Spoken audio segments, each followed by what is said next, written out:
So, want to watch a Christmas movie? Sure. Which one? The one with Santa. Christmas is a wonderful time of the year for most people. You get to be close with your family and friends. You can give the joy of giving to your loved ones. And the freezing cold weather gives you an excuse to stay the hell inside. Because the weather's so cold and you're inside, there are plenty of great Christmas movies that you could watch. It's a Wonderful Life, The Polar Express, How the Grinch Stole Christmas. There are a lot of great ones. That being said, I'm not going to talk about any of them. You may be surprised with how many Christmas films can be classified as not that great, or bad, or doo-doo. If you are surprised, then this video is just for you. Over the month of December, ABC Freeform hosts a special where they show Christmas movies starting on December 1st, going up until the 25th. I thought I'd do the same by also watching 25 what I classified as potentially shitty Christmas movies. I present 25 Days of Holiday Jeers. The first movie to start off this project is The Christmas Chronicles. I chose this movie because Netflix keeps fucking recommending it to me, and frankly I'm sick of seeing it all the time. The synopsis I read online made it seem like a Santa Claus kind of vibe where they murder a little saint, except this time they just destroy this guy's sleigh instead. As a heads up, my expectations going into every movie this month was, hopefully it's not that bad. So really, if it's anything that's close to that, it's a win in my book. Katie and Teddy are home alone on Christmas Eve because their mother is working and their dad is dead. Katie's the little girl who believes in Santa Claus because, well, he actually exists. If you guys don't believe in Santa Claus, you're wrong. Teddy is an angsty teenager who doesn't believe in Santa Claus. His favorite pastimes include hanging out with his friends and committing Grand Theft Auto. Just want to spread a little Christmas cheer. More like Christmas beer. On Christmas Eve, Katie has the brilliant idea to finally catch Santa Claus in the act, because no one's ever tried that before, right? She gets Teddy to tag along because she has legitimate evidence that he is a literal felon and stole a car with his friends. The movie sort of disregards this whole fact the entire time. They actually catch Santa Claus on film and one thing leads to another, and they're fucking up Christmas. Overall, this was a very silly movie, which I think is what it was aiming for. I don't remember any jokes being interface inappropriate, so this is like a cute movie you go watch with your parents. It's well produced, but there were a lot of plot holes. It's just really absurd that they have no one believing the insane shit Santa can do. Like if someone comes up to you who looks a lot like Santa, knows your name, exactly what you want for Christmas, your entire childhood, he knows many languages and does this for everybody around you, how the fuck would you not be like, yeah, it's Santa, 100%. Also, we sort of had Teddy commit Grand Theft Auto and no one's bringing this up. They only brought it up like twice to make a connection to some goon in a bar who's like doing other horrible shit. And are we not caring that a literal felon is saving Christmas? How is he so good at driving if he's not even allowed to? What was the point of bringing up Christmas spirit dropping? Why was it even like dropping in the first place? Everyone's asleep. Why did it shoot all the way back up? How is Kate learning Elvish going to help her with her Spanish? Elvish isn't a romantic language. Also, how is she getting a D- in Spanish? Not trying to sound all high and mighty like, look at me, I am very smart. But I mean, like, think about it for a second. She's, what, 10? What's she doing learning Spanish that young? Also, I always thought schools that young are like lenient with grades, not to ruin a child's self-esteem. Who gives a 10-year-old a D-? This progressive-ass school should be stat padding her grades to boost her numbers. This is going to absolutely tank her value and make her not even worth a look in deep leagues. The thing that annoys me most is Santa has the magic in him all along, and he knew it. He was willing to risk a bubonic plague just to give 2 kids a memorable night. And yes, the bubonic plague was actually a plot point that Santa brought up. It's probably my favorite Santa plot point I've ever heard. It's like, what happens if you don't deliver presents? Oh, you ever hear the Dark Ages? Whatever writer thought of that, he should be getting like 80% of the commission made from this movie. That man is a legend. Overall, like I said, it's a silly movie and you'll feel cute watching it, but it's got some gnarly plot holes that'll frustrate you. On a scale of 1 to 10, I give this movie a meh. Movie number 2, and following the trend of Netflix keeps shoving this movie down my throat, I'm watching The Princess Switch. The first movie on the list wasn't like bad, but it was far from good, which is really the best it's going to get within this month. So hopefully this can also hit my standards of, hey, wasn't terrible. Vanessa Hudgens stars as Stacy, a baker from Chicago who's invited to compete at an international baking festival that takes place in England. You know the Christmas baking contest you're always talking about? Uh-huh. The really fancy one at that Christmas festival in Belgravia that only the best pastry chefs in the entire world get invited to. And it's on TV. Uh-huh. She doesn't want to go originally because she likes to plan her life, and leaving her store alone for a week doesn't seem like a good option. When she sees her ex, she decides to brush all that shit aside and just go across the pond so she could get over him. When she gets there and is preparing for the competition, she runs into Margaret, the Duchess, who is played by someone who looks a hell of a lot like Vanessa Hudgens. The Duchess wants to see what it's like to be a normal girl, so the two devise a plan so that way they could switch roles until the competition happens. Yes, you heard that right. You're going to watch Vanessa Hudgens pretend to be a royal British princess pretending to be an American, and also an American pretending to be British.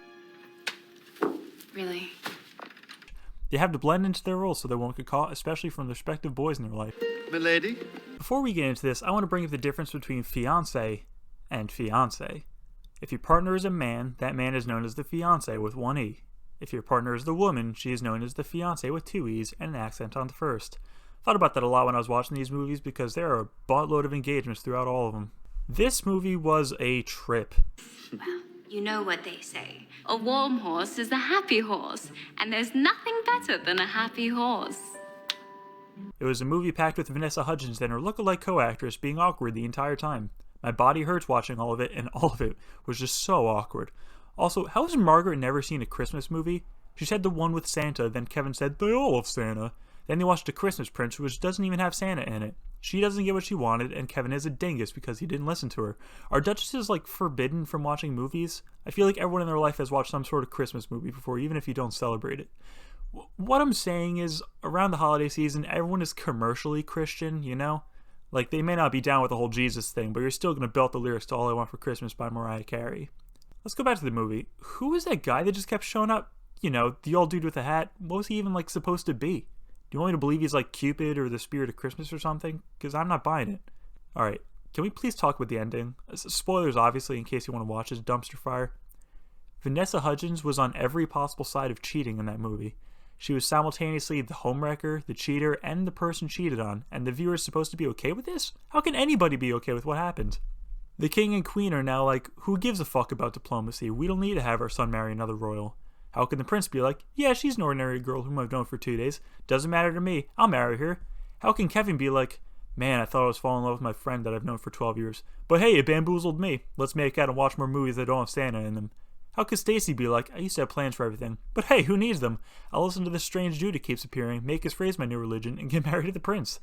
How can the Duchess be Alright, well actually Kevin's a goofy, likable stud, so I 100% believe that thought process. It's an hour and a half of awkward interactions and attractive people with not much believability. This was not a very good movie. A rom-com with people who are easy on the eyes, but it hurts to watch. When I was entering this month, I was super pumped for this whole project. It's the kind of content I would want to watch, and I love entertaining people, so I thought it would be fun to do. When I asked my friends what they all thought about it, I got a whole wide range of responses, from what the fuck is wrong with you to why would you do that to yourself. I got the whole spectrum of feedback from confusion all the way to confusion, so I thought to myself, keep up with the good work, you got this. Movie number 3 is Christmas Inheritance. I bet you wouldn't be able to guess why I chose this one. Oh, you guess because Netflix is shoving it down my throat? Well, you're right. My mental state going into this one wasn't bad per se, but it wasn't the best. Sort of like how these movies are turning out, actually. My mental state after this one is way different from when it was before, because this movie was shit. My god, it was shit. I am not sugarcoating it. It was absolute shit. Ellie's dad is a CEO, and she's next in line to take over the company, but she has a really bad public image because she drinks a lot and she has a lot of fun. Her dad doesn't like her public image, so what he does is he wants to remind her of the spirit of Christmas. It doesn't make any sense, just go with it. He wants to remind her of the spirit of Christmas, so he sends her to this really small town to deliver some letters. It doesn't make any sense, just go with it. The person she's delivering the letters to isn't around for the entire movie, so really, she has no real reason to be in the town, and she can't mail it or anything like that because her dad doesn't trust her to put something in the mail. It doesn't make any fucking sense. I fucking hate this movie so much. There was no character development across the board. Ellie started the movie as a party animal who was generally level-headed when she was sober, I'll admit it, but she wasn't drunk for any part of the movie other than the beginning. She was level-headed the entire time. Her problem was she gave off a bad public image, so why would her dad want to remind her of the spirit of Christmas? That wouldn't fix anything. What would sending her to a small town accomplish with that? That's like sending a chubby kid to AA instead of fat camp. One of the many things that bothered me was Ellie left her fiancé for some guy who was just nice to others, but had nothing else going for him. Oh, I don't really give a shit about spoiling the movie, because you shouldn't even watch it. It's so... my god, it's so bad. I'm fuming right now at how bad it was. Everyone in town was either forgettable or an asshole. Excuse me? This is not clotted cream. This is whipped cream. You wanna know how forgettable some characters are? I have no clue what the mother's name is. Not Ellie's mom, she's dead, who gives a shit. I'm talking about the mom with the baby. Something that irrationally bothers me is that the mother didn't say, "Thank you, Ellie." She just said thank you. There's no meeting of each other, no "Hi Ellie, I'm fucking, I don't know, Titties McPenis, pleasure to meet you." The only person that was nice to Ellie was Debbie, who was only nice to her because she knew who she was and gave her a special treatment, which is exactly what her dad didn't want. Let's be honest, Debbie just wants to get thrashed by Ellie's dad. The movie contradicts itself many times throughout. The roads were closed, even though people were driving within the same minute. It's too cold, no one should go outside, said Jake. You want to take a walk outside? Also Jake. It's a terrible snowstorm. I think it's going to last for a full 80 to 90 seconds. Everybody was such a dick the entire time. I never liked Jake. He was such a close-off twat the entire runtime. I wasn't even close to liking him. They try to write in a Silver Linings Playbook thing where he hates a song because it reminds him of his ex-wife. The song was Silent Night, which in my opinion isn't like a hard song to hate as is. Like compared to like other ones like Jingle Bell Rock or fucking anything else except for like Little Drummer Boy. I don't know if this movie was supposed to be a comedy. I don't know what it was supposed to be. Seriously, I have no idea because nothing was funny, like the entire time. All forms of jokes followed the format of Ellie London, which seriously sounds like the name of a porn star when you think about it. Ellie London would ask, "Hey, do you have X thing from City Life?" And the small town person would go, "We don't have that from around here. You must not be from around here." I wanted the movie to end from before the halfway point, and I kept that attitude throughout the entire runtime. Why did no one bring up she had a fiance? Like, at all? Someone asked Jake if he was interested, and he said something along the lines of, "Oh, she's just a guest," instead of something like, "She's engaged, I'm not that much of a dick." This movie was profoundly bad, and my Christmas spirit is lower having watched it. I give this movie a very low score on a scale of 0 to fucking something. The next movie on Netflix's conveyor belt is The Holiday Calendar. My morale was slowly decreasing as I went into this one, so the more people around me realized this and started helping me out and started giving me more close conversations, so in a really weird way, this whole project is really upping my Christmas spirit. Abby is a photographer who is unsatisfied with her life. It's just not the safest career choice. You guys realize you tell me the same thing every time I come home, right? Mm-hmm. And that's because we're hoping that one day you'll actually hear us. Then her grandfather gives her a magical calendar and things seem to turn around for her. Through a series of coincidences, she happens to meet Ty, an eligible bachelor who all the ladies swoon for. This film was remarkably bland and forgettable. There really wasn't anything memorable from it. It was just cookie cutter through and through. I wasted my time watching this. The name of the film is Holiday Calendar, in case you didn't realize, and throughout the film, they kept wanting to say, "Can we chuck this concept or just ignore it?" Like literally during one part of the movie, she was going to throw it out. Most of the movie, the only possible love interests are either a really bland guy who rushes the shit out of things and doesn't give any chance to breathe, like seriously, that was way too many dates within 2 weeks, or another guy who mashes his fat fucking face with cookies for every minute of screen time. He doesn't stop eating, it bothers me. I'm ready. I've never seen you without a mouthful of cookies. How am I gonna say no to Miss Judy's bacon? The concept of a magic holiday calendar is known as the Barnum effect, so if she wants to believe it, then so be it. What's the Barnum effect, you may ask? Well, the Barnum effect is taking information to be true, even though it is extremely vague.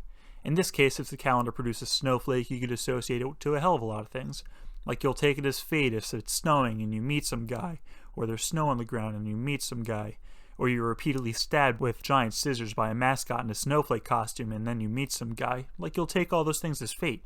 I mean, the movie did have a point to it with the "you may find love right in front of you" all along, but it was still a drastically forgettable and bland movie. It didn't elicit any emotion from me, so this movie is like super hard to review. If this movie were a person, you'd have to meet them 5 times before you finally get their name. Like, it's that kind of forgettable.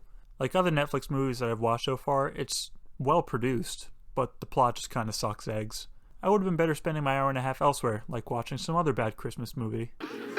Maybe 4 of us, if I find a girlfriend, but that's probably not gonna happen.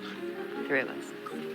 It's amazing. After seeing 4 movies so far, I think I could say I'm sort of an expert on the topic of bad movies. I'm not gonna lie, going to this project, bad movies just didn't make a lot of sense to me. I didn't see the appeal. If someone told you to eat a literal pile of shit, assuming you won't get sick from it, you wouldn't want to do it. It quite literally tastes like shit. It wouldn't be a good time. So now, why is it that when someone says you should watch this really bad movie, people get excited? You know it's going to be bad, so why would you put yourself through it? Well, the more films, or attempts at films I should say, made me realize something. There's really a big range of how bad movies can be. For instance, The Room. It's regarded as one of the worst movies of all time, and when I watched it, I would agree and say it is indeed one of the worst movies of all time. That being said, why is it that I've seen it so many times and wanted to show my friends it? It was so bad, I was amazed at how someone looked at what they created and thought, yeah, this is the one, ship it. It's a strange territory where something is so bad it's good. These types of movies are the ones you want to recommend to your friends, and because of it, it gets more exposure and it leaves a lasting impact on you. Then there are bad movies that are just bland. These are probably the worst forms of movies imaginable. It's the kind of movie that when you finish watching it, you say, I mean, it wasn't good. Eating a pile of shit isn't the equivalent of watching a really bad movie. It's the equivalent of watching a really bland movie. Moving on. Coming up next is The Christmas Prince, A Royal Wedding. My thoughts before this film were Christmas Prince 2, Electric Boogaloo, and I was really curious if the sequel could be better than the original. I saw the first movie last year, but I didn't think I needed a refresher going into this one. All I remembered from the last one was that it just wasn't good at all. I'm not really expecting anything from this, I just know it's going to be bad. Why would they ever make a second one? Do they know how shitty the first one was? The story follows Amber, a blogger from the United States who's marrying an Aldovian prince. Sorry to spoil the first movie if you haven't watched it yet. She's trying to plan her wedding while at the same time getting used to being a royal. Also in the background, the prince is sort of fucking up the country. Stockholm Syndrome is a hell of a drug. This didn't seem that bad when I watched it the first time, but I'm sure if I rewatched it, and for the love of God, do not make me rewatch it, I would probably hate it. It's like if someone were to find me and cane me Singapore style like 10 times, and the one day I only got walloped 5 times, and I'd think, it's a Christmas miracle! Like, looking back, I had to ask, what was the plot? They were planning the wedding and the country was going to shit, but it felt like none of the film was really going towards advancing either of those until the end. When you're writing characters, and this I actually know, because someone who knows what they were talking about told me about this, you're supposed to have the character think, will this help achieve what I want? For example, if a police officer wants to locate a murder suspect, you'd write it so she has to do things like interrogate people or go around the city and ask questions. You wouldn't have her go sledding during your show. This was really watching people have fun for an hour, and then there was some plot sprinkled in at the end. You watch them nonsensically go sledding and make snow angels and pick out a Christmas tree, which, alright, I'm going to rant for a bit. Cutting a Christmas tree is one of the shittiest activities you could do around the holiday season. If you're thinking, oh, I do it, it's a Christmas tradition with my family, then I'm sorry, but you have a very lousy tradition. My family did it once and it was not good at all. We walked around for over an hour, looked at a lot of stumps and ugly looking trees, saying, oh, we could find a better one than that. Then we found one with pine on only half of the tree and got covered in sap, wiped ourselves out by sawing down the tree and looked at a shitty tree for a month. I take offense to that. I take offense to you. This film also has a hacking scene, which I've come to realize is my least favorite scene in all movies. I wrote a lot because of the scene, like a lot. And it's going to take way too long for me to get into it, so I'll just try to touch on a few points. When movie scenes do hacking, it always seems like they just Googled a bunch of hacking techniques and tossed them into a sentence. Like, it sounds smart because, the layman won't understand what's going on, but really, if you analyze it, they just look so stupid. Nothing could be finer than Christmas in a diner. Would you like some coffee with that whiskey, Simon?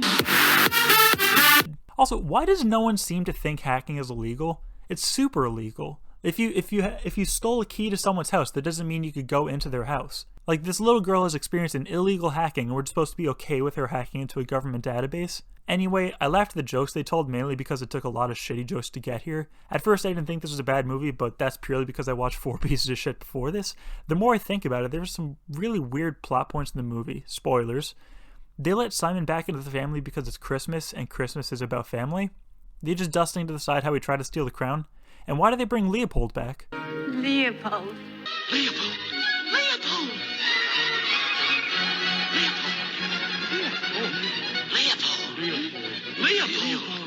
Leopold! Leopold! I thought they brought him back because shit was going downhill before he showed up, and if all of this was his fault, then what the fuck happened before him? This movie wasn't super bad, but I wouldn't go out of my way to watch it again unless it was preceded by 4 other shitty holiday films.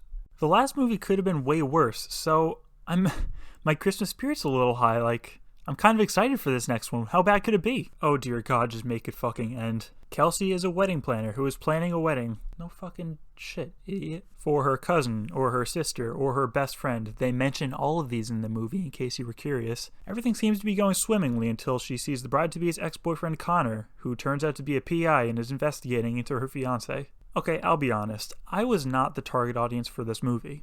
I'm not saying weddings are bad or that I'm not excited for if and when I do get married. I just wouldn't get as excited as someone who's been dreaming of marriage since they were a little girl. I get that. It's like how girls wouldn't get as excited as guys would about sucking their own dick. That being said, the acting was bad, the music was terrible, the pacing was awkward, the jokes were delivered poorly, and nothing seemed fluid. They may have seemed like a lot of bullet points for a single sentence, and I'll tell you something. It was, and fully deserved to be. But I just did. You said you don't have feelings for Emily. I know. Okay, then what is your problem? You just don't want her to be happy? Look, here's the deal, Kels. Can I call you Kels? No, you may not. All right, the truth is, I'm a private investigator. It felt like watching two people say sentences rather than watching a conversation. I'm not even going to say it was not a good movie. This was an atrocity to cinema. They practically never mentioned Christmas, too. It was just in the background. I hate that they put it in the title, so I had to watch this dumpster fire of a film. I watched this purely so I could talk shit about another holiday film, and they barely brought up that it was around the holidays. I feel robbed. Alright, now that all that's out of the way, what was that ending? She's getting married to a goon she met a few days ago? I feel like I don't know anything about him other than he's a PI, owns a restaurant, and is allergic to shellfish. He's also a really shitty PI because I'm pretty sure no one's supposed to know you're a PI if you are one. Some other thing I should touch on. Why does every movie in this genre feel the need to mention a dead parent? It's way too common of a theme to hear, my mother, she passed away a few years ago. She was really sick and it just crushed me. I still think about it from time to time. By the way, you want to slam this puss and get married in a minute? Another thing, if you are engaged to a protagonist in a Christmas movie, good fucking night. Oh, this is nothing. What? Don't let her ruin us. What? Hey, No. go through this. Emily. I'm a millionaire. The odds of you remaining with the same person you started with are slim to none. Someone is going to die, or a dude she's known for 4 seconds is going to be choking her with his tongue by the end of it. Christmas Wedding Planner is seriously one of the worst movies I've ever seen. It was so bad that if I were to watch any movie after it, I would have enjoyed it exponentially more than normal. Like, legitimately, it was so bad that any movie after it, if people were just having a normal conversation, I thought, hey, they're talking to each other. It's not that bad of a movie. It is that bad of a film. I think it was the movie that made me realize I was going to eventually lose my mind. Before we get into this movie, I wanted to say that when I was taking notes on the movie and I saved the document on Microsoft Word, my exact reaction was, we're only on 7?! We're starting to get out of the Netflix really wants you to watch this movie and transitioning into Netflix thinks shitty holiday movies is your jam, so here you go. After the disappointing previous, all of them, hopefully, Christmas with a View will really pump me up to keep on trucking. The story follows Clara, a chef/manager at a ski resort. She seems to be enjoying her job until a new chef is hired, Shane, who is a celebrity chef. I have to say, this is still a bad movie technically, but I had a great time watching it. Grand old time as a date night movie around the holidays. Both of the leads are mad hot. Don't get me wrong, it's still a shitty movie. I have to admit, I was drunk for most of it though, so that's probably why it was so tolerable. Few of the scenes seemed to flow together. It was mostly, here's a scene, then here's a montage, then here's a new scene. Even if we're in the same building for dinner, the two scenes just feel disjointed, even though it's the same people, same building, same time of the day and everything. It feels like all the momentum has been stopped. Him driving her could have been a whole thing with us getting to know more about the characters and them getting to know each other, and it could have been like fluid from one scene to another, but instead it just feels like a whole new skit despite the same conditions. The acting in this movie wasn't horrible most of the time, I have to admit, but it still wasn't good. I feel like a lot of this movie's issues came from the directors/writers. The plot seemed non-existent or incoherent the entire time. It really just felt like I was watching life and two hot people started dating. Supposedly, the plot was supposed to be Clara buying the old folks' place, but it didn't seem like the direction was heading towards that. Hell of a lot of the film just seemed to be flirting, and then halfway through someone was like, fuck, do we have a plot? I really didn't like the part where they kissed for the first time. She said something like, I can't believe I kissed a celebrity. If I were Shane, this would sort of trigger some trust issues, right? Like, how could you go through your life and not be sure of who likes you and who doesn't like you purely because you're on TV? Then he brings this up and she gets mad at him for having trust issues, then she storms off. I feel like she should have apologized to him for making things weird, right? Am I going crazy? Well, at this point I did watch 7 bad movies, so that could very well be a possibility. Again, it wasn't a good movie, but it was more tolerable than the other movies I've seen. Get drunk, get someone you're attracted to, watch this movie, have some fun. You'll laugh at its faults and smile when it shines. God, the two of them were just so hot. Seriously. I was watching the thumbnail preview on Netflix and that was all I could think about. Really wish they just did like a hard cut to like a full penetration scene and they cut back to them yelling about onions or some shit because they're chefs. That would have pushed the movie from bad to great in my opinion. I'm starting to lose my fucking mind. The last movie sucked, but I didn't hate it as much as the others. I don't know if it was because I was drinking or if it was because I'm starting to embrace the suck. The movies aren't getting better, I know that. They're constantly shitty. But like, I'm starting to go so crazy that like people are supporting me and like comforting me and like saying like, oh, everything's going to be okay. Like I'm opening up good conversations with people. So for some reason, my Christmas spirit is going up, but also my morale is going down. It's a weird scenario. I don't know how to describe it. The next movie on the list is Merry Christmas. Chasing clouds as they go by, trying to find the reason why you elevate my love. I can't wait, gonna cross the Frisco Bay, hoping we could celebrate, In romantic comedies, you know that someone's going to make out with someone else, but this movie feels different than others because you know it's like you're going to look at an hour and a half of people uncomfortably making out. They're very forward with the title. It's like they're saying, oh, there's going to be tongue. Hella tongue. I hope you're ready. Kayla is engaged to Carlton, a man of low moral fiber and a choreographer for the Nutcracker. While Kayla's trying to get away from a creepy Dutch woman, she makes out with Dustin in an elevator, who winds up being the caterer for her engagement party. If you want to watch this movie before I spoil it, please do, because I highly recommend it. This was such an atrocious film. If you like movies that are so bad it's good, then this is the film for you. The writing doesn't make any sense at all, the acting isn't good, and they resolve all conflict within the first half an hour. I would compare this movie to finishing a presentation, then realizing you have to stretch it for like double the time of what you just did. Kayla ends the engagement within the first half an hour. Okay, I have had enough. You and I are done. What? Are you serious? Yeah, that actually happens. There's so many things in this movie that just don't make sense in the grand scheme of things. It's marvelous. The part where Dustin makes out with a beautiful girl that he describes as, I've never kissed anyone like that before, whom he's never met, in an elevator. When he tells his cousin about it and she asks if he got her number, he said, I can't be distracted from my work at this time. That shit is not even believable. I have finals I should be studying for, but I'm letting garbage-ass movies get in the way of me studying for them. If some beautiful woman made out with me on my way home, then I said, didn't get her number because I don't want her to distract me from my studying. Please just put a bullet through my brain and dump my body in the Frisco Bay. Fuck you, Merry Christmas. And the guy's a caterer too. You could warrant some distractions if all you do is cater parties. If he was like a research professor at a university or a professional athlete or some other occupation that needs your attention, then I get it. But he's a fucking caterer. Also, Netflix spoils the entire film during the preview and the thumbnail. In my notes, I just have question after question after question, and none of them get answered. She threw her ring away. Why is she giving Carlton a second chance? Why does Carlton want a second chance if he thinks the relationship lost passion? Why is she going back to him if it's extremely clear that he hasn't changed? Why is she going back if she knows it's shitty and she's having fun with Dustin? Why didn't Janet tell Kayla that Carlton was there with another woman? Is Janet a common name? Why was Carlton having such a hard time with Janet's name and then he got it the instant Kayla seemed weird? If they ended the engagement, why are they still in the same suite? Why didn't Kayla just leave and stop helping Carlton if she said it was over? I think a bigger question I wanted answered was why are they emphasizing that elevator being magic? I feel like the title of the film should have been something related to the broken elevator instead of Merry Christmas. This movie was bad.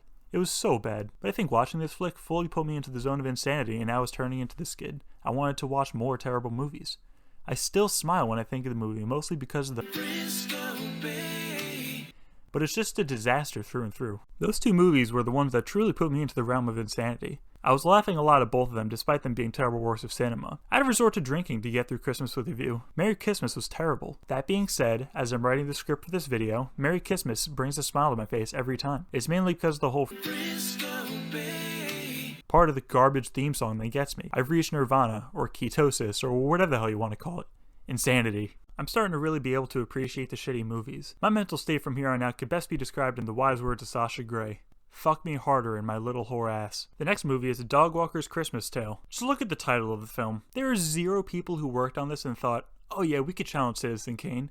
Everyone knows this isn't going to be good. If you read the title of the movie and thought, I wonder how that one was, you didn't think that. You said, oh dear God, why is this a thing? Luce is a rich girl who recently got dumpstered by her boyfriend, who didn't even realize they were dating in the first place. Her credit card got declined, so in order to make money, she started walking a dog. She took the dog to a park and met Dean, an annoying-ass veterinarian student. The dog park is planning on being renovated into a spa because it doesn't make any money, and the spa does.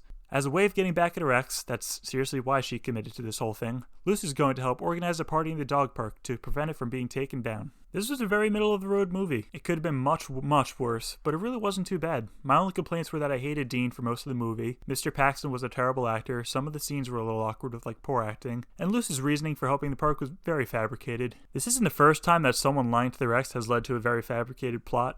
If you lie to someone, that doesn't mean you have to start living that lie. If you see your ex and they ask how you were, all you have to say is good, even if you aren't. Imagine if someone asked how you were and you just blurted out, I'm actually doing better than ever, traveling to Somalia to sort of clear my mind in a week. Does that mean you have to buy a plane ticket and binge watch the tales of Captain Jack Sparrow? No, it doesn't. Overall, I have to say I'm surprised I didn't dislike this movie. I really liked the twist at the end, and I liked the movie had a lot of dogs. Isn't that, pathetic? A movie called The Dogwalkers Christmas Tale ended up being better than the previous 8 movies I watched. I watched this movie with my friend Isaac, and he agreed that it was, indeed, a very middle-of-the-road movie. I think this movie gets the highest rating so far. On a scale of 1 to 10, I will give it a... It wasn't a good movie. We're in double digits now. The 10th movie is Christmas Crush. Georgia is an assistant to a fashion designer. She's invited to her high school reunion, and she doesn't really want to go, because she's an assistant to a fashion designer. After repeated nagging from her 3 high school friends, her mother, her father, and after seeing her high school boyfriend, she decides to go to the high school reunion as long as her friend Ben comes along. When I originally finished this movie, I didn't think it was that bad, but after writing my review, I realized it was that bad. I guess the plot of the movie was her trying to survive her high school reunion, or get back together with her douchey high school boyfriend. Everyone still acts like they were back in high school even though it's been 10 years. Also, everyone's the same age when they flash back, which I feel like they could have done something differently to make it look like, they were in high school. I have to say, other than the painful music numbers, which, by God, I would rather get ear-fucked by an ice pick than listen to those again, this wasn't a Christmas movie, which has really become a theme with more movies I'm watching. None of the girls knew how to find love, everyone acted like they were still in high school, and Georgia was a doofus because she completely forgot she was cheated on, and her last dance was with Ben. I think I enjoyed it at times because not all the jokes were bad, plus I was attracted to Georgia because she's just cute and bubbly. Seriously, I need a cleanse from watching all these shitty movies. I feel like I'm a malnourished child who's been locked in a closet without sunlight, and then he gets outside and he eats a plain hot dog. Outside isn't that special and plain hot dogs aren't that good, but it's still sunlight and it's still food. I know it's supposed to be 25 days of holiday Jeers, but at this point I had to take a sabbatical from the shitty movies because finals were a thing and my movie reviews were basically devolving into, why yes, that was a movie, and nothing more than that. I promise I will finish this eventually, just in time for it to be past Christmas, and even more people would ask me, why are you still doing this? Christmas is over and you already gave up. Oh yeah? Well, shut up. I promise I'll continue this. I had a lot of fun putting this all together. If you like this video, send it to one of your friends. They might like it too, and I'd be happy to hear that I brightened someone else's day. Thank you for watching, and I'll see you in part 2.